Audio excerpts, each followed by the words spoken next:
Bonjour à vous tous. Nous voilà de nouveau avec notre thème général « Connais-toi toi-même ».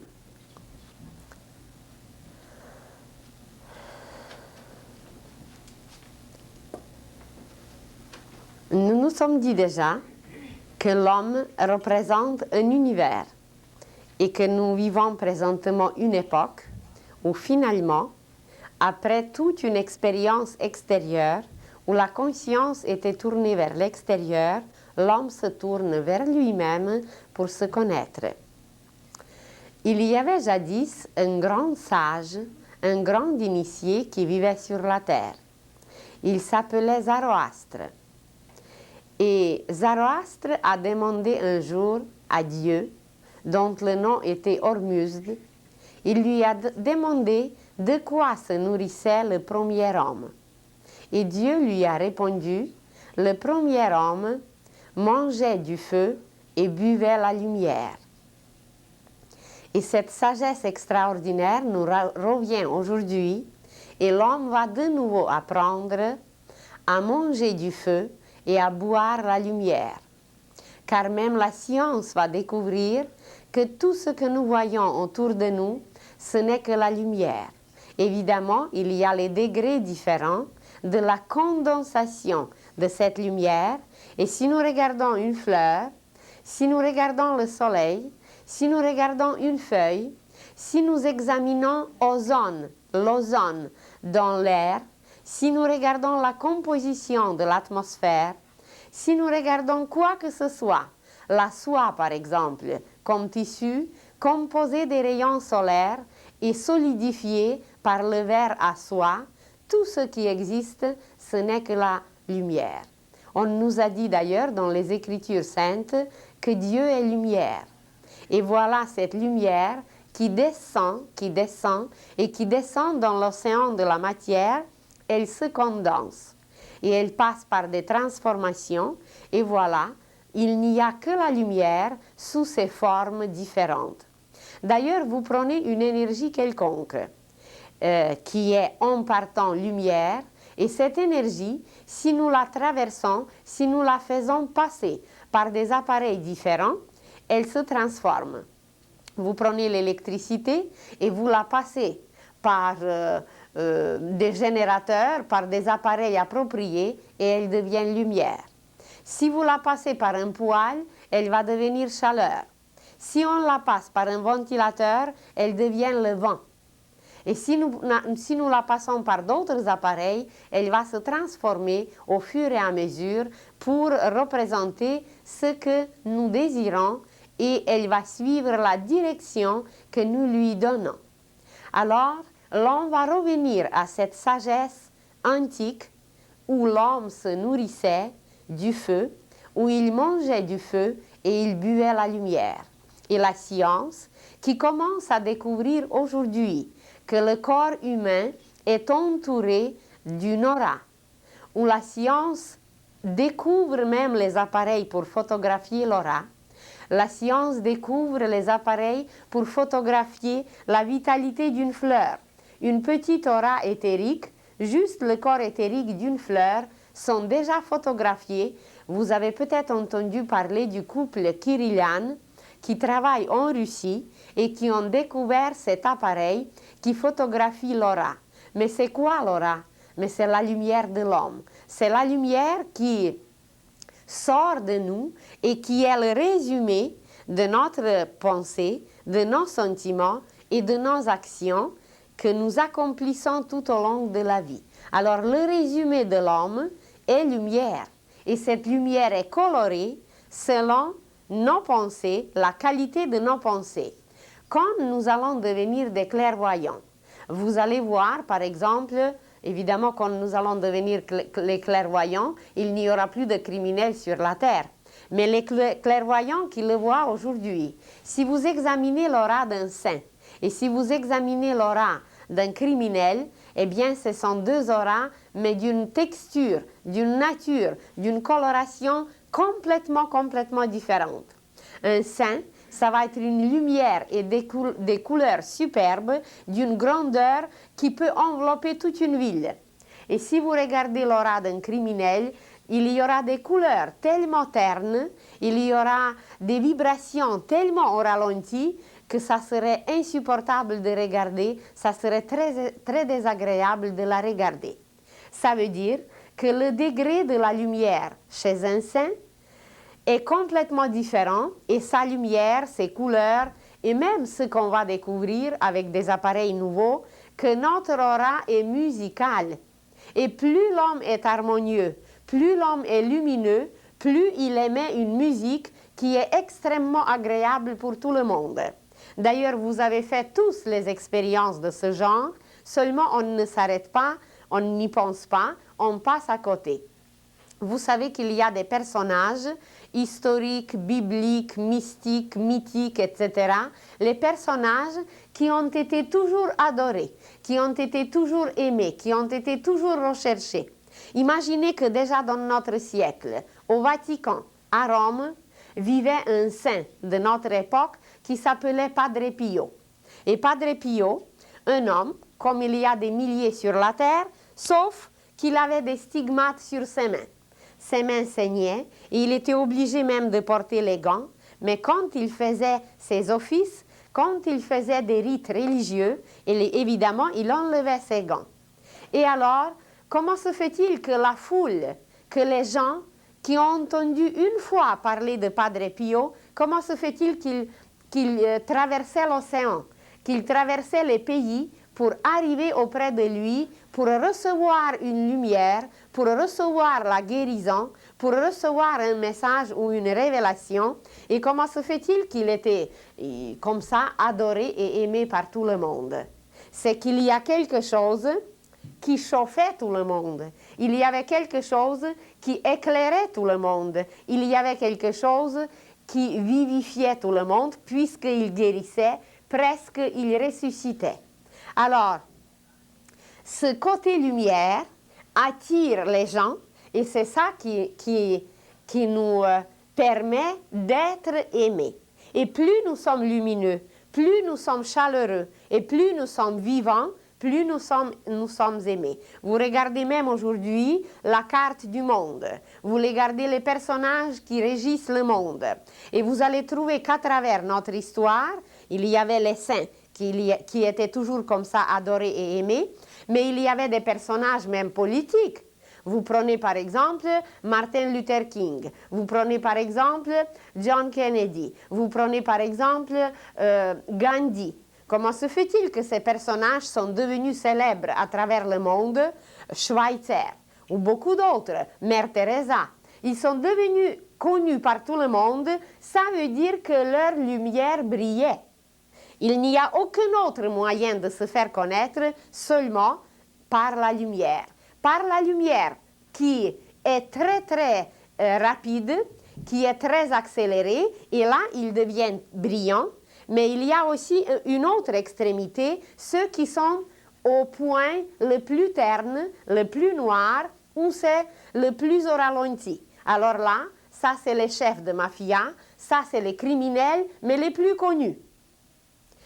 Alors il y a donc de deux côtés, il y a les lumières, sauf qu'il y a une qui brille, qui réchauffe et qui éclaire la terre entière. Vous avez jusqu'aujourd'hui les pensées de Socrate qui émerveillent et qui inspirent les philosophes depuis des siècles et des siècles. Mais imaginez le degré de la lumière de sa pensée ou de Pythagore ou d'autres philosophes qui, par une seule pensée, d'ailleurs notre pensée connais-toi toi-même, provient de Socrate, qui a pris comme devise connais-toi toi-même, qui était inscrite sur le temple de Delphes. Alors imaginez cette intensité de la pensée, qu'une seule pensée peut inspirer, peut éclairer la terre pendant des siècles et des siècles. Alors si le Socrate pouvait, si Pythagore pouvait, si Jésus pouvait, si Zoroastre pouvait, si Orphée pouvait, mais pourquoi pas nous? C'est seulement qu'on vibre au ralenti, qu'on ne fait rien, et que voilà, notre lumière, elle est tellement terne, eh bien, on est là depuis des siècles, des vies, et personne ne nous connaît, on ne brille pas. Et quelle est notre destinée? Devenir des soleils. Et qu'est-ce qu'est le Christ? C'est le soleil. C'est sa demeure et le soleil, ses cellules, c'est le corps du Christ. C'est le Fils de Dieu, le Fils visible. Et la science va découvrir, parce que la science va se déplacer par sa perception intérieure, elle va se déplacer dans le cœur du soleil et il va découvrir le Christ solaire et il va découvrir que nous, en nous, à travers le plexus solaire, nous avons aussi un soleil. Parce qu'on s'est dit déjà que l'homme, c'est une telle merveille que l'univers entier y est. Vous vous rappelez, on a parlé des noix. Que dans une noix, dans une coquille de noix de Grenoble, les sages hindous peuvent placer des verges et des verges de la soie. Pourquoi ils peuvent arriver à le faire? Malgré que la soie, c'est une matière bien spéciale, c'est une matière solaire et que le ver à soie l'a tissé, l'a solidifié. Alors, même si c'est une matière solidifiée, ces sages arrivent à placer dans une petite noix minuscule toutes ces verges de la soie. C'est parce qu'ils connaissent la structure d'une galaxie. Et la structure d'une galaxie correspond en miniature à notre cerveau. Et notre cerveau en miniature, c'est une coquille de noix. Et ça s'appelle la loi d'analogie. Et quand l'homme a découvert cette loi d'analogie, il va découvrir l'univers entier parce que cette loi d'analogie, c'est avoir la lumière. Et quand il va avoir la lumière, il aura tout. Il aura Dieu, l'univers, lui-même, tout lui appartiendra. Alors, cette loi d'analogie nous permet de découvrir l'univers entier. Vous prenez un atome et vous connaissez la structure d'un atome, comment il est fait.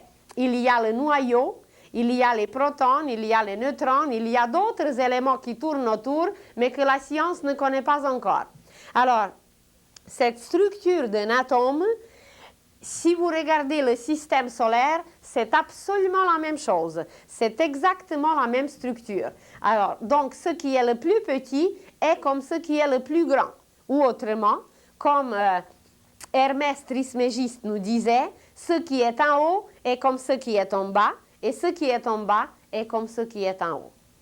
Seulement, le degré de la luminosité, le degré de la lumière est différent.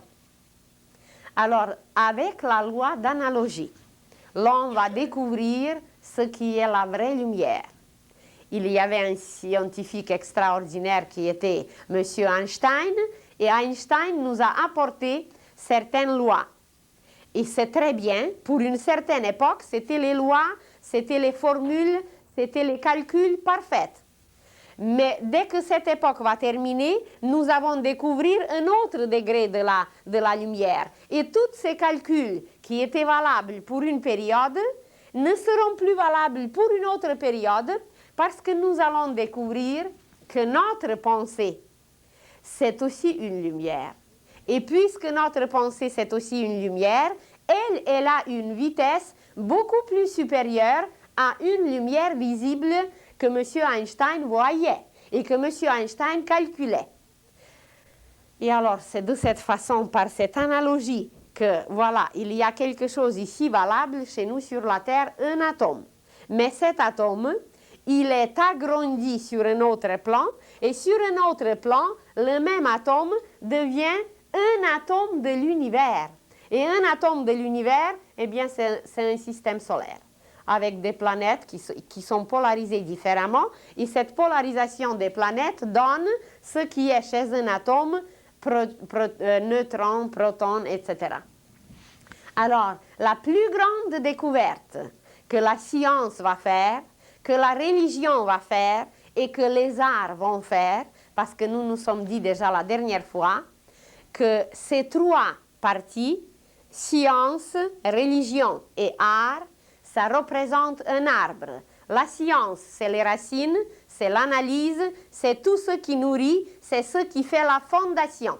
Mais la vraie science, c'est non seulement celle qui s'occupe de l'extérieur, celle qui s'occupe des maringouins, celle qui s'occupe des souris, celle qui s'occupe des lapins, mais la vraie science pénètre le cœur des choses. Et cette vraie science s'appelle initiatique. Parce que initiatique, ça veut dire aller dedans. Initiatique, IN, le préfixe veut dire dedans, et iti, ça veut dire aller. Alors, cette nouvelle science lumineuse, éclairée, qui s'installe sur la Terre présentement, à cause des courants christiques, à cause d'autres courants du Verseau, à cause des courants de l'âge d'or et de toutes les merveilles qui nous envahissent et nous inondent, avec ces lumières, l'on va découvrir la science intérieure. Et grâce à cette science intérieure, bien, il s'émerveillera que tout est lumière et qu'il y a des degrés et des degrés de la lumière et que la science, qui doit tout éclairer, c'est un degré de la lumière. Et que la religion, c'est un autre degré de la lumière, qui est chaleur, qui doit chauffer.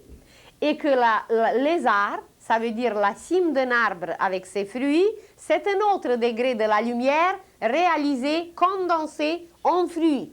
Et si nous savions comment un fruit travaille, comment un fruit attire des sucres, la saveur douce, la tendresse du soleil, nous serons émerveillés. Et justement, la science va aussi découvrir comment un fruit se met un but, mais un but irrésistible, un but que rien au monde ne peut faire changer.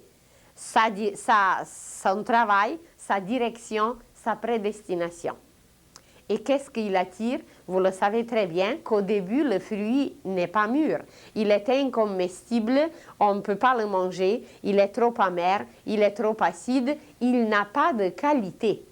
Mais avec ce but qu'il a, il traverse les tempêtes, il traverse les nuits, il traverse l'obscurité et il dépasse son acidité, il dépasse son amertume et il devient un fruit mûr qui est offert à la table sacrée de l'homme.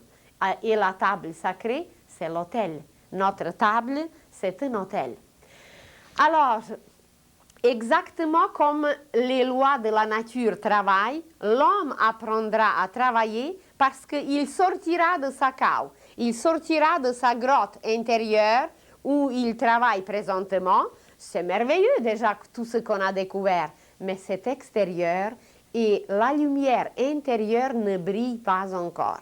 Savez-vous comment l'homme de la 6e race va travailler? Il n'y aura pas du tout d'électricité.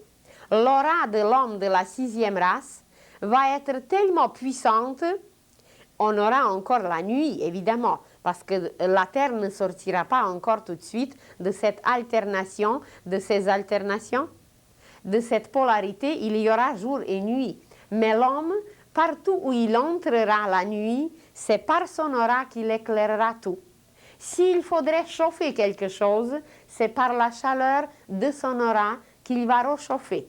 Et c'est par la vie de son aura qu'il va élever les oiseaux, qu'il va faire chanter les animaux et qu'il va communiquer avec la nature et l'univers entier seulement par cette lumière qu'il va dégager parce que son aura va devenir tellement lumineuse qu'on ne pourra même plus parler des couleurs, ça va être la lumière pure. Pourquoi? Parce qu'il apprendra tout selon la science initiatique qui nous fait peur encore aujourd'hui et qu'on ne veut pas toucher, ou parce que c'est risqué, parce que c'est sectaire. Au contraire, c'est universel. C'est nous qui sommes bornés avec notre conscience d'une telle religion, d'une telle secte, d'une telle famille, d'un tel pays. Et qu'est-ce qu'on fait? Bien, on va combattre les autres, on va attaquer les autres et on veut s'exterminer sur la terre. Alors, l'homme retournera à cette sagesse antique que le premier homme mangeait du feu et buvait la lumière. Et nous apprendrons de nouveau faire la même chose. Nous apprendrons que les fruits, que les légumes, que notre nourriture, c'est la lumière condensée qui s'appelle dans les évangiles la chair du Christ.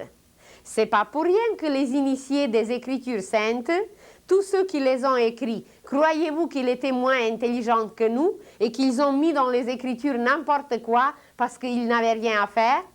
S'ils ont écrit ces choses, c'est qu'ils les connaissaient mieux. Et pourquoi nous, aujourd'hui, on ne veut pas les suivre, on ne veut pas mettre dans notre programme rien de ce qui vient de ces initiés qui ont vécu ces choses, qui ont eu des auras, mais des auras qui ont globé la Terre.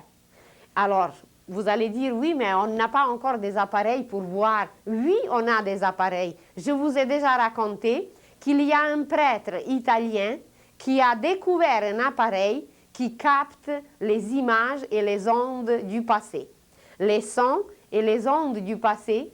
Et à travers ces images, on peut tout voir du passé. Donc, cette clairvoyance qui est intérieure, il l'a extériorisée dans un appareil. L'appareil est là, mais l'humanité n'est pas prête. Et ce n'est pas tout cet appareil. Il y a des endroits sur la Terre où les appareils les plus merveilleux sont cachés. Il y a un endroit au Tibet. Il y a dans une grotte. Il y a un endroit en Sibérie, c'est au-dessous de la Terre. Il y a un troisième endroit en Argentine et il y a un quatrième endroit au désert de Sahara.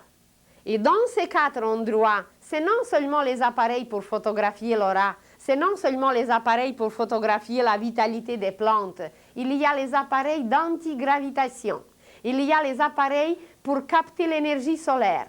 Mais est-ce qu'on est prêt pour ces appareils?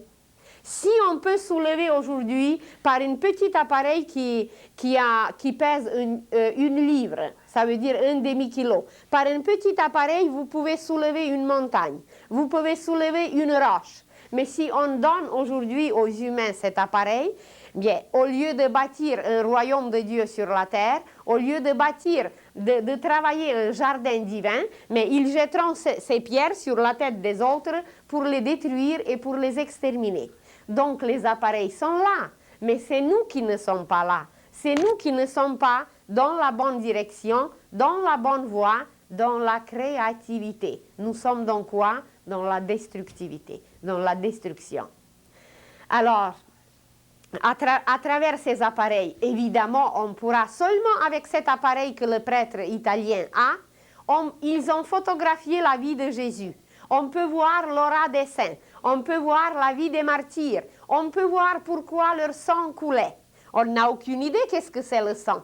Et le sang, c'est l'habitation de l'âme. Et qu'est-ce que c'est l'âme? Et comment elle est? Et pourquoi il fallait que les martyrs font couler leur sang? Pourquoi il fallait que Jésus soit crucifié? Mais tous ces mystères, nous allons les découvrir avec ces appareils parce que nous verrons en image pourquoi c'était ainsi. Et à travers cette image, on ira dans l'histoire, on ira dans les archives et on verra les causes. Parce qu'on va se lier avec le cœur de ces affaires et on va découvrir pourquoi c'était nécessaire. Et qu'est-ce qu'il arrive quand le sang coule?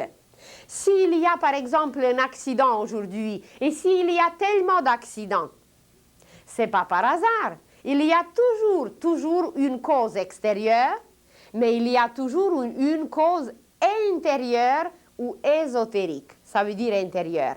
Mais la cause intérieure, nous ne la voyons pas. Nous ne savons pas que celui qui meurt, s'il meurt d'une mort normale, ce n'est pas du tout la même chose que quand il meurt dans un accident où le sang coule. Parce que le sang, c'est un sucre spécial. On nous a dit déjà que c'est un sucre spécial, mais on ne s'arrête pas encore sur le sang. On ne s'arrête pas quelle est la qualité du sang. Et qu'est-ce qu'il arrive quand le sang d'un saint, d'un martyr pénètre la terre? Qu'est-ce que ce sang peut purifier? Qu'est-ce que ce sang peut éclairer? Qu'est-ce que ce sang peut exterminer? Il y a peut-être des choléras, des épidémies, des maladies qui peuvent être exterminées et que la terre peut se libérer. Les peuples entiers peuvent être libérés de cela seulement si le sang d'un martyr coule. Alors c'est des questions et des questions et des questions qu'il faudrait éclairer. Pourquoi tous ces pacifistes, tous ces grands hommes, Martin Luther King, John Kennedy, je ne vais pas nommer quel pape, Gandhi, pourquoi ils étaient tous assassinés? Est-ce que Dieu les aime moins que les criminels? Mais c'est qu'il y a une raison ésotérique qu'on ne connaît pas. Mais on peut connaître parce que tout est connaissable. Et c'est là que l'humanité va arriver. Elle va arriver que non seulement connais-toi toi-même, parce qu'on nous dit depuis Socrate, et même devant Socrate, c'était déjà sur le temple, mais est-ce qu'on se connaît? Est-ce que nous connaissons la qualité de notre sang? Vous allez, la médecine, elle est extraordinaire. Vous avez l'anatomie, elle est encore plus extraordinaire, elle peut compter tous les os. Mais est-ce que, à travers les 4 catégories sanguines, est-ce qu'on peut dire quelle qualité, quelle vertu était développée chez cet homme qui a une telle... la même catégorie du sang. Ça peut être chez un criminel et chez un pacifiste, chez un génie, chez un saint. Mais la science ne nous découvre pas. Elle ne nous dit pas le degré de la lumière dans le sang. Et qu'est-ce que c'est ce degré de la lumière dans le sang? C'est de l'or. De l'or liquide qui est dans le sang. Donc c'est une lumière condensée. Parce que les scientifiques même vont découvrir que de l'or, c'est le soleil condensé dans la terre, qui s'est condensé à travers le temps, et le temps, et le temps. Et voilà, une fois condensé, c'est de l'or. Et ce n'est pas pour rien que l'humanité s'arrache des cheveux pour posséder de l'or. Parce que intuitivement, on le sait, que c'est une qualité extraordinaire, impérissable, imputrescible, qui ne se rouille jamais. Ce n'est pas pour rien qu'on est capable d'exterminer un peuple pour posséder son or. Parce que c'est de la lumière. Mais ce n'est pas cette lumière-là qu'il faut chercher. Il faut chercher de l'or dedans. Parce qu'il existe, et quand on va le découvrir, eh bien c'est là qu'on éclairera l'univers entier et tout sera à nos pieds. Alors, la plus grande découverte que l'humanité va faire, c'est sur la lumière. Quand elle découvrira que l'homme est lumière, quand elle découvrira que tout est lumière, et surtout que notre pensée, c'est une vitesse de la lumière la plus grande, eh bien, il découvrira tout. Parce qu'il verra le passé, il verra l'avenir, et tout l'univers lui sera ouvert. Il n'y aura plus aucun mystère, il n'y aura plus rien. Et nous avons déjà parlé que, bon, on combat pour l'âge, on voudrait installer l'âge d'or, que les prophètes nous ont prédit l'âge d'or, etc. C'est pas que les monnaies, les pièces d'or vont rouler dans la rue. C'est pas qu'on ira ramasser l'or dans la rue. C'est dans le sang qu'on le possédera. Et il y a déjà des êtres sur la terre qui le possèdent. Et comment cet or est visible? Eh bien, cet or est visible par leur aura. Leur aura, voilà, un tel homme en or. D'ailleurs, il y a des proverbes populaires extraordinaires qui représentent, qui expriment cette sagesse initiatique. Vous dites au sujet de quelqu'un, il a le cœur en or. Mais ce n'est pas l'or physique. Ce n'est pas quelque chose qu'on peut prendre maintenant dans nos mains et mettre cet or dans le sac. Mais c'est cette luminosité du sang, c'est cette qualité du sang, c'est cette lumière qui s'exprime par la suite par l'aura. Et cet homme qui a le cœur en or, il est recherché parce qu'il éclaire, il réchauffe et il vivifie. Il fait toujours 3 choses. Celui qui a le cœur en or, il a le sang en or. Parce que le cœur, il propulse le sang, il travaille le sang.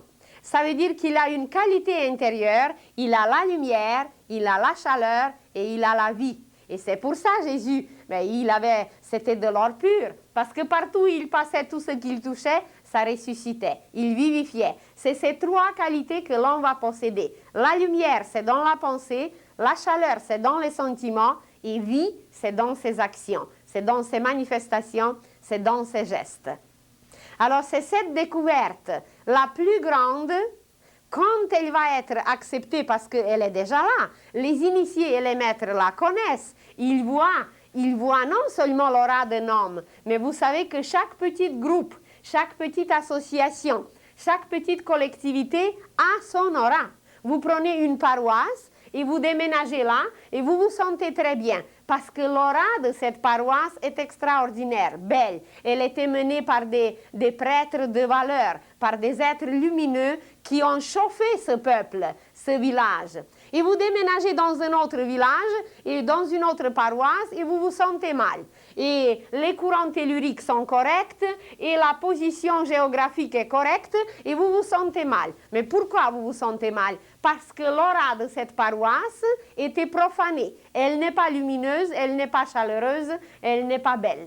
Mais évidemment, vous vous sentez mal. Sans aller dans les paroisses et sans aller dans les collectivités, vous commencez par un seul être, par un être humain. Vous approchez quelqu'un et de loin, vous ne l'approchez même pas, vous dites « Oh, il n'est pas sympathique ». Qu'est-ce que ça veut dire « il n'est pas sympathique » C'est que dans son aura, les couleurs, la lumière n'est pas belle, premièrement. Deuxièmement, c'est non seulement les couleurs, mais nous sentons, nous entendons. Vous le savez bien qu'on a une troisième oreille qui est placée dans la gorge et qui fait un triangle avec nos deux oreilles. Alors cette troisième oreille, elle entend de la musique de l'aura. Et comme cette musique est cacophonique, elle n'est pas belle, elle est inharmonieuse, alors cette personne qui n'est pas harmonieuse, qui est ténébreuse, qui est opaque, qui est sale, excusez-moi, mais c'est le mot, ça veut dire impur, mais cette personne va nous envahir avec son cacophonie et ça nous met en désordre. Et vous dites, je ne peux pas l'approcher parce que j'ai des nausées ou j'ai mal à la tête auprès de lui. Mais il fallait se poser la question, pourquoi j'ai des nausées auprès de lui? Pourquoi il m'est antipathique? Mais c'est qu'il y a cette musique qui sort de lui, qui n'est pas musicale, qui n'est pas accordée avec les lois cosmiques, parce qu'il transgresse quelque chose, parce qu'il mentit, parce qu'il ne vit pas comme il faut. Alors c'est pour ça que voilà, il n'est pas sympathique et il est comme ça et il est comme ça. Mais la science va le découvrir et là, on n'aura plus de menteurs, là, on n'aura plus de voleurs, bien, parce qu'on verra l'aura et ça serait insupportable, il ne pourra plus vivre sur la terre. Alors tout le monde sera obligé d'être honnête et d'agrandir son aura jusqu'à ce qu'elle va englober le système solaire, comme le Christ, et plus l'univers, comme le Christ. Parce qu'il nous a dit, vous ferez des œuvres plus grandes que moi. Et pourquoi plus grandes? Eh bien, parce que lui, c'est un fils divin descendant.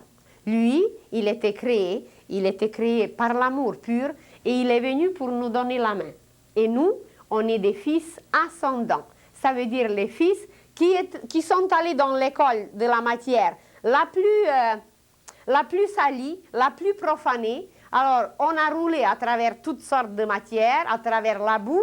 Même nous vivons présentement l'époque de la boue. Les hindous disent Kali Yuga. Kal, ça veut dire boue.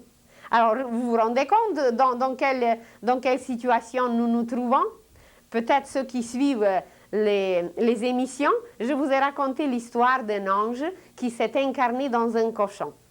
Et il était tellement bien dans ce cochon qu'il ne voulait plus retourner au ciel. Mais il y avait des travaux lumineux qui l'attendaient et il ne voulait plus. Il s'est marié avec comment ça s'appelle? Une truie. Et il a eu des petits cochonnets, toute une famille. Il se grattait, il se roulait dans la boue et il était bien. Et puis les messagers venaient pour le faire sortir de ce corps.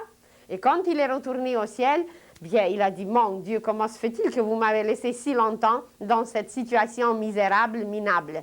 Ben, il disait, tu ne voulais pas sortir, tu trouvais que c'est très bien de te rouler dans la boue. Alors, nous sommes un tout petit peu dans une situation semblable. L'humanité, vraiment, elle est incarnée maintenant dans toutes ces impuretés qu'elle a provoquées et créées elle-même. Et que voilà, on est bien. On se roule dans les mares, dans les bars, et puis on se gratte et on est bien. Mais dès qu'on va sortir un tout petit peu plus haut, dès qu'on va monter un peu plus haut, qu'est-ce que ça veut dire monter? C'est accélérer nos vibrations. Quand on va les accélérer, on va se voir tel qu'on est, et on va se dire, mon Dieu, mais on est des princes et des princesses divins. Et comment se fait-il qu'on a accepté de rouler dans cette boue et d'y rester si longtemps? Et de ne rien faire pour s'en débarrasser, pour se sortir. Jadis, on faisait au moins une fois par année le ménage à fond. Mais aujourd'hui, on a des aspirateurs, on a l'eau dans la cuisine. Bien, on fait petit à petit comme ça, et puis le ménage, on ne le fait plus. Et on s'habitue à la paresse, et on s'habitue à toutes sortes de choses, et que voilà, la lumière disparaît. Et la lumière disparaît parce que nous vivons au ralenti. Alors, qu'est-ce qui va sauver l'humanité? La lumière. Cette découverte qui va lui dire Dieu est lumière, nous d'origine divine, nous sommes lumière et tout ce qui existe est lumière et ils vont se lier, les humains, au cœur des choses qui vibrent, mais qui vibrent d'une intensité divine. Et cette intensité provoque des lumières et on va voir l'aura d'un arbre et on va voir l'aura d'une étoile et on va voir l'aura du Christ et on va tout voir. Alors là, on ne pourra plus rien dire, il n'y aura plus de Thomas, il n'y aura plus de tout ce qui existe aujourd'hui parce qu'on va faire la plus grande découverte sur la lumière. Et pourquoi on ne l'a pas, cette lumière? Parce que nous sommes encore dans l'inconscient, dans l'ignorance, ce qu'on dit autrement dans les ténèbres. Et qu'est-ce qui va nous pousser maintenant de découvrir cette lumière et de la reconnaître? Mais c'est justement le fait que nous sommes à une extrémité et c'est ça qui va nous permettre de reconnaître et d'évaluer cette vraie lumière, de l'apprécier, sans passer par les ténèbres, sans passer par la boue. Comment voulez-vous qu'on sache qu'est-ce que c'est la lumière? Sans passer par la maladie, comment voulez-vous savoir qu'est-ce que c'est la santé? Sans passer par la laideur, on ne saura jamais qu'est-ce que c'est la beauté. Alors, la prochaine fois, ou d'ici peut-être 2-3 semaines, nous parlerons du bien et du mal. Et vous verrez très bien comment la question du bien et du mal n'est pas tout à fait bien comprise, parce que c'est en réalité seulement cette question de lumière et de ténèbres. C'est tout, il n'y a rien de plus. Mais nous tenons à cela. Nous ne voulons pas lâcher. Nous ne voulons pas lâcher cette boue. Je ne me rappelle plus si je vous ai raconté qu'il y a des scientifiques américains qui ont besoin de faire les expériences. Et pour leurs expériences, ils ont besoin d'avoir beaucoup de singes. Et ils vont en Afrique et ils placent les grosses bouteilles avec la gorge assez serrée et au fond des bouteilles, ils mettent de la nourriture. Et évidemment, les singes viennent, ils mettent leurs mains dedans et ils attrapent la nourriture. Mais quand la nourriture est dans la main, ils ne peuvent plus tirer la main, ils ne peuvent plus la retirer dehors. Et évidemment, les scientifiques les attrapent. Mais pour ne pas se laisser attraper, les singes, ils n'ont rien à faire que faire un geste. Ça veut dire lâcher la nourriture, ils retirent la main et ils se sauvent. Mais ils ne sont pas capables. Et est-ce que nous ne sommes pas un tout petit peu semblables à ces singes et que nous faisons toutes ces singeries et que voilà, on ne lâche pas et notre but est dans la matière et nous sommes enterrés par cette matière où il n'y a aucune lumière et voilà, on ne veut pas lâcher et on reste et même si on est d'origine divine comme l'ange qui était dans le cochon, eh bien on mène cette vie de cochon. Excusez-moi, c'est le symbole des impuretés. Les pourceaux, c'est le symbole des impuretés. Jésus les a mentionnés. Jésus disait qu'il ne faut pas jeter les perles aux pourceaux. Ça veut dire cette science initiatique qui est d'une pureté absolue, qui est d'une lumière absolue, il ne faut pas la donner à ceux qui ne sont pas prêts. Vous faites juste une image. Depuis le début, nous ne parlons que de cela. Comment s'éclairer et comment devenir lumineux. Car se connaître, c'est s'éclairer, au moins avec une petite lampe de poche. Et si vous voulez faire un pas dans l'obscurité, qu'est-ce qu'on fait? Bien, on prend une lampe. On prend une petite lumière et on peut marcher tranquillement et on est certain qu'on ne tombera pas dans le précipice. Vous vous réveillez la nuit parce que vous avez fait un mauvais rêve. Quel est le premier geste que vous faites? Allumer la lumière. Mais comment se fait-il qu'on sait qu'est-ce qu'il faut faire? Et quand il faut se connaître, on ne sait pas quoi faire. Et pourtant, tout ce qui est extérieur nous montre, vous voulez lire un livre dans l'obscurité, mais ce n'est pas possible. Il faut allumer la lumière. Mais comment on le sait pour tout à l'extérieur et on ne le sait pas que pour se connaître, il faut allumer la lumière dedans. Parce que ces lumières sont là, les lampes sont là. Mais qu'est-ce qu'il faut faire? Un geste. mais vous arrivez dans votre maison et qu'est-ce que vous faites? Vous faites un geste pour l'allumer. Mais c'est la même chose en nous. Toutes les installations y sont. Si on savait seulement comment ouvrir, ça veut dire allumer le plexus solaire, mais tout sera éclairé. Mais tout, absolument tout, les mystères n'existeront plus. La science initiatique sera à nos pieds seulement en allumant notre plexus, parce que c'est un soleil. C'est un phare qui éclaire l'univers. Alors voilà, la plus grande découverte prochaine, il ne faut pas prendre ça comme une prophétie ou comme une prédiction. Non, c'est le courant naturel des choses. Le courant naturel des choses, tout le monde sait. Je peux pas vous prophétiser que le printemps viendra, tout le monde le sait. Tout le monde peut le prophétiser. C'est la vie qui nous prophétise, c'est la vie, c'est le courant de la vie qui nous renseigne en tout, absolument en tout. Alors, allez maintenant prophétiser qu'il y aura le printemps qui viendra et vous ne vous tromperez pas. Tout le monde va voir que c'était vrai.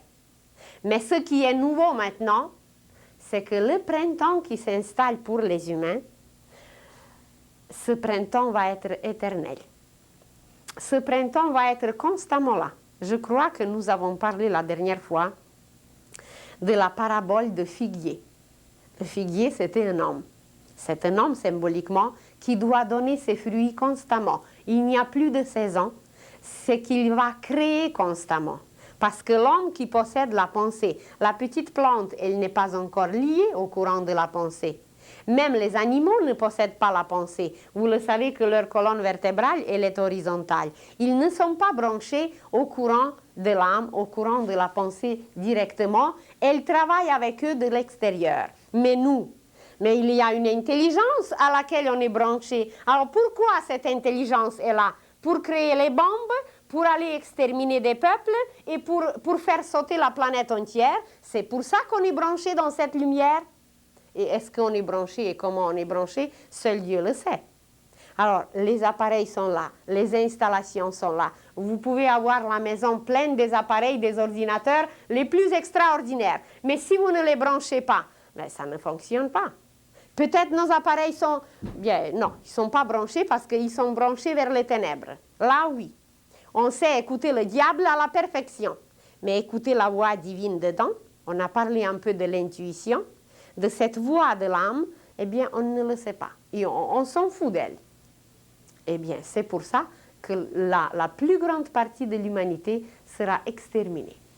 Alors, quelle est la plus grande découverte? Ce n'est pas une prophétie et ce n'est pas une prédiction, c'est le courant naturel des choses. Comme si vous disiez, après l'hiver, le printemps viendra.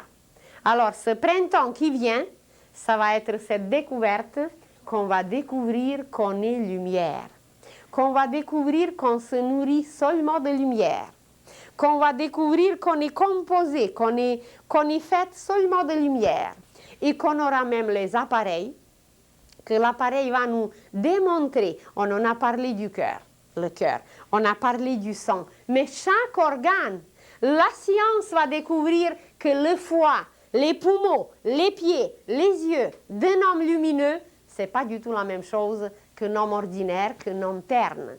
Le foie, par exemple, cet organe extraordinaire qui nous lie à l'astral du monde entier, de l'univers entier. Le monde astral, ça veut dire le monde de l'amour, le monde des sentiments, eh bien, est présenté, solidifié dans notre foie.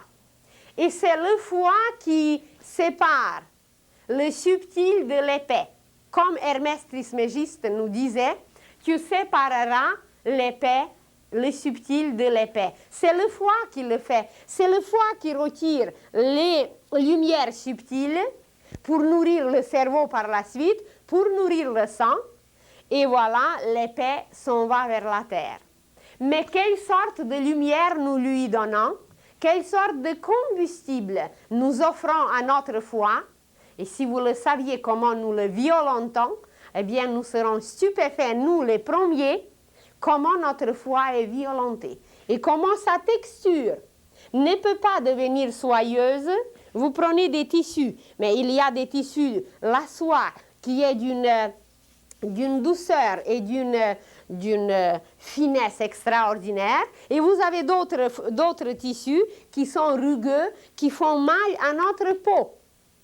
C'est un tissu extérieur, mais nos organes, c'est des tissus extraordinaires.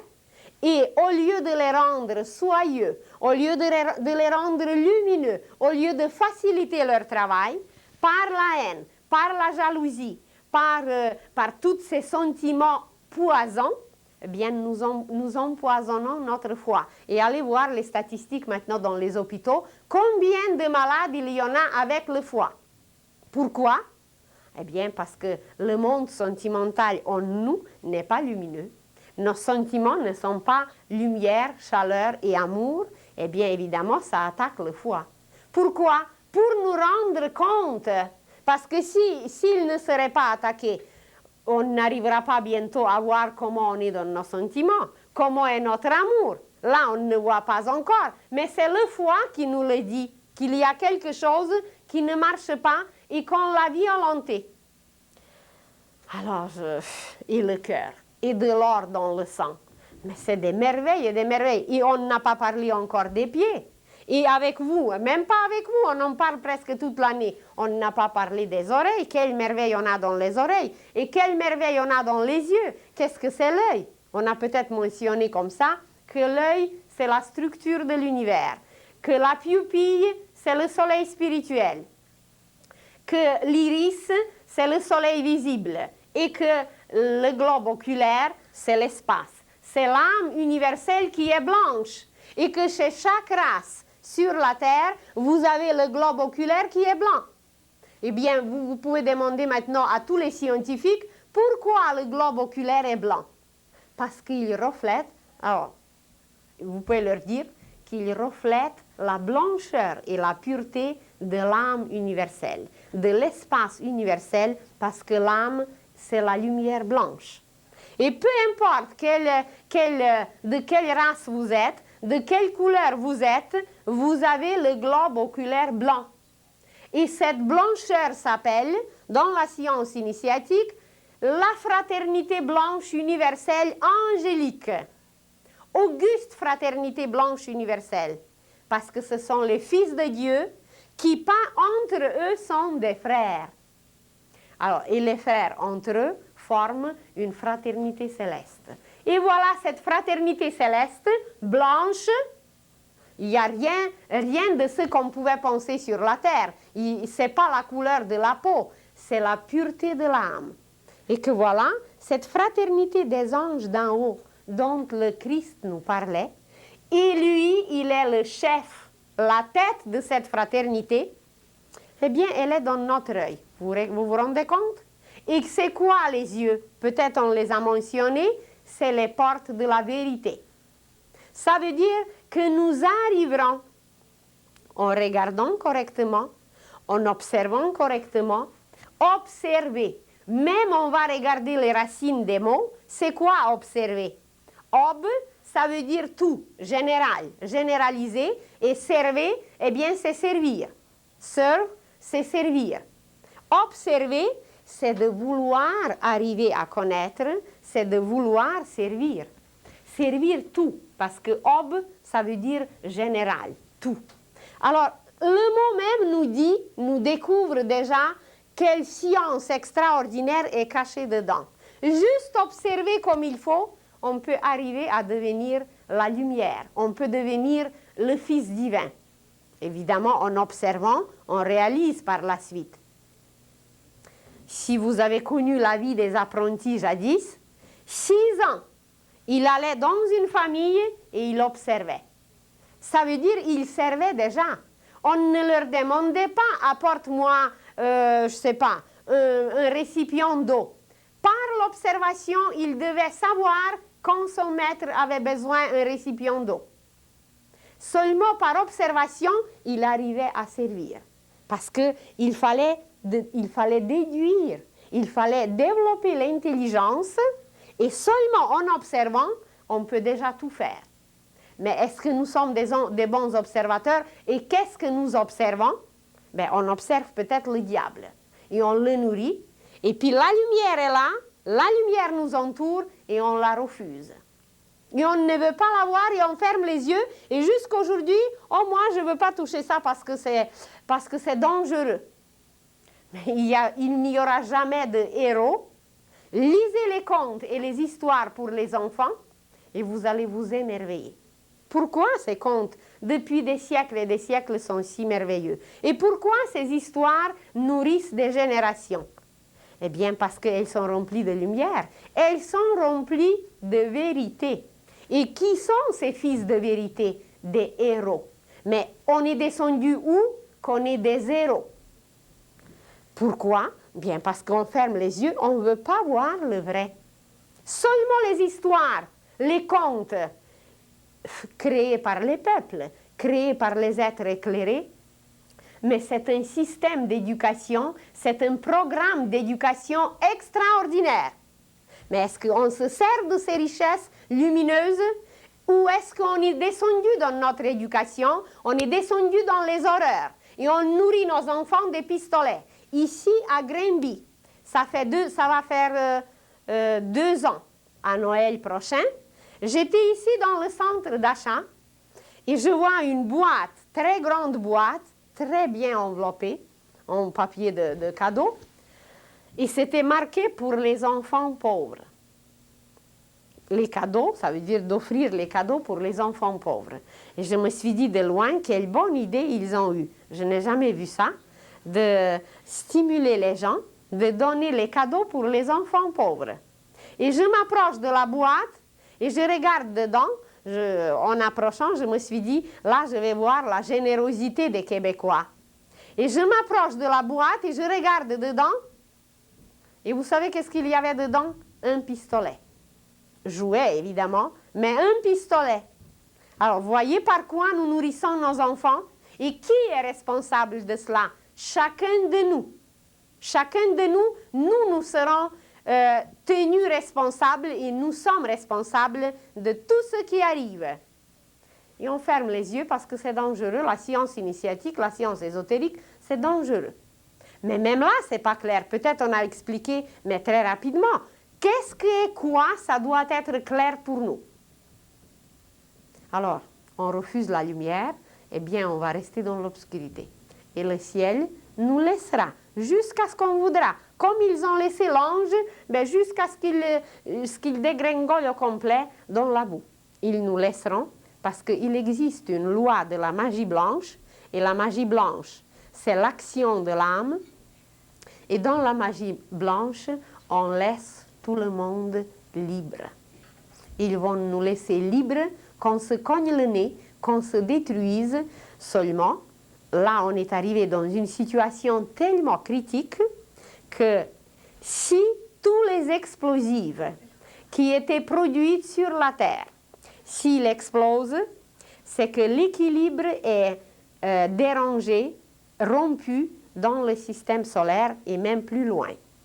Et comme cet équilibre peut devenir dérangé, c'est qu'ils sont obligés de ne pas nous permettre, comme vous êtes obligés de ne pas permettre à votre enfant faire sauter la maison. Alors, vous lui prenez du feu de ses mains. Et c'est exactement ça qui va arriver.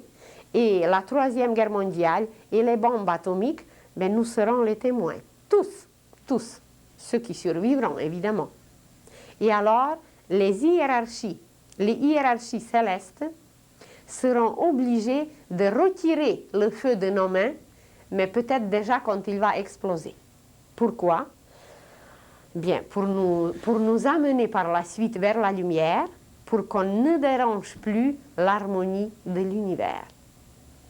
Alors voilà, la seule chose qui peut sauver l'humanité, c'est la lumière. Mais pas la lumière qui est introduite dans les bombes atomiques, pas cette lumière qui est réduite à la destruction, mais une lumière qui va nous permettre de se connaître, qui va nous permettre de connaître les lois universelles, qui va nous permettre de connaître la correspondance entre nous, entre nos organes, entre nos cellules et tout ce qui existe dans l'univers. Et avec ces découvertes, évidemment, on présentera à l'humanité tous les appareils qui existent là depuis l'Atlantide. On nous permettra de capter la lumière solaire. On aura des bâtisses mais superbes, avec un cristal immense en haut, au sommet de la bâtisse, qui va chauffer, qui va éclairer toute la région. Et l'humanité apprendra à travailler avec la lumière. Et qu'est-ce que ça va faire en nous? Eh bien, ça va agrandir notre aura, ça va la rendre tellement lumineuse que tous les mystères de l'univers nous seront dévoilés. Nous les dévoilerons nous-mêmes, nous les éclairerons. C'est comme si vous étiez sur une route qui n'est pas éclairée et vous êtes dans la voiture et qu'est-ce que vous faites pour qu'elle soit éclairée? Mais vous allumez vos phares. Mais nos phares sont dedans, mais seulement qu'il faut les allumer. Alors nous le ferons quand on se décidera de le faire.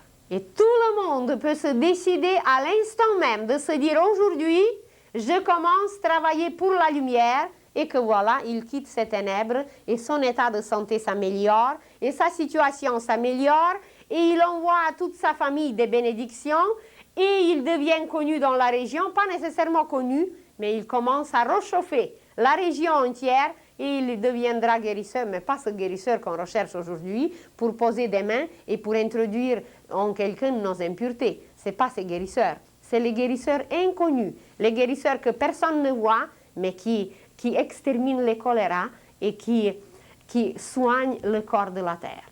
C'est les guérisseurs comme ça qu'on aura bientôt. Et d'ailleurs, tout le monde deviendra, ça ne sera pas marqué dans les journaux, et il n'y aura aucune publicité pour ces guérisseurs. Alors, la plus grande découverte qui nous attend, c'est que le printemps spirituel s'en vient, et il est déjà là, il frappe à toutes nos portes, et personne ne pourra l'empêcher.